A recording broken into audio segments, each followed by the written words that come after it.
2026-এ দিদি ক্ষমা করবেন, আমি আপনার কথাও শুনবো না। আমরা দলের কর্মীরা আমরা আমাদের মতো চলবো। দিদির কথা আমরা 2 মাস শুনবো না। দিদি আমাদের ক্ষমা করবেন। মঞ্চে দাঁড়িয়ে বললাম, অন রেকর্ড বললাম, প্রেস আছে রেকর্ড করছেন, অন রেকর্ড বললাম। কারণ আমি মারের বদলা মারে বিশ্বাসী, মারকে বদলা মার। আমি এখানকার বিজেপির নেতাদের বলছি, চুরি ছিনতাই তো দূরের কথা, জ্যান্ত এই মাটিতে খবর দেবো, মাইক ধরে বলে গেলাম। আর সিপিএমই তো আজকে ড্রেস চেঞ্জ করে ভারতীয় জনতা পার্টি।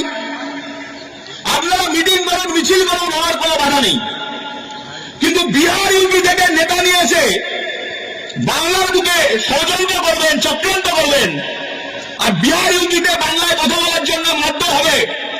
যেদিন মিটিং করবেন তার পরের দিন আপনার ঘর আমি দাঁড়িয়ে থেকে ভেঙে দেবো। আমি 2021-এ দিদি আমাদের বারণ করেছিলেন বলে আমি ছেড়ে দিয়েছিলাম। 2026-এ দিদি ক্ষমা করবেন, আমি আপনার কথাও শুনবো না। 2026-এ আমরা দলের কর্মীরা আমরা আমাদের মতো চলবো। দিদির কথা আমরা 2 মাস শুনবো না। দিদি আমাদের ক্ষমা করবেন। মঞ্চে দাঁড়িয়ে বললাম, অন রেকর্ড বললাম, প্রেস আছে রেকর্ড করছেন, অন রেকর্ড বললাম।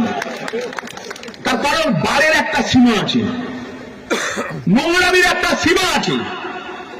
চোর ছেচররা বিজেপি করবে, চুল্লু ব্যবসায়ীরা বিজেপি করবে, আর চুরি ছিনতাই তো দূরের কথা, জ্যান্ত এই মাটিতে খবর দেবো, মাইক ধরে বলে গেলাম। তার কারণ এটা চলতে পারেনি। আমার এলাকার একজন পরিযায়ী শ্রমিক উড়িষ্যায় কাজ করতে যাবেন, ইউপিতে কাজ করতে যাবেন, বিহারে কাজ করতে যাবেন, ভারতীয় জনতা পার্টি বাঙালি নিধনের নামে তাদের উস্কে তাদের মারধর করবেন, কাউকে রাতের অন্ধকারে বাংলাদেশ বর্ডারে পাঠিয়ে দেবেন প্রসূতি মহিলাকে, আর আপনি এখানে এসে বড় বড় পাতলা মারবেন।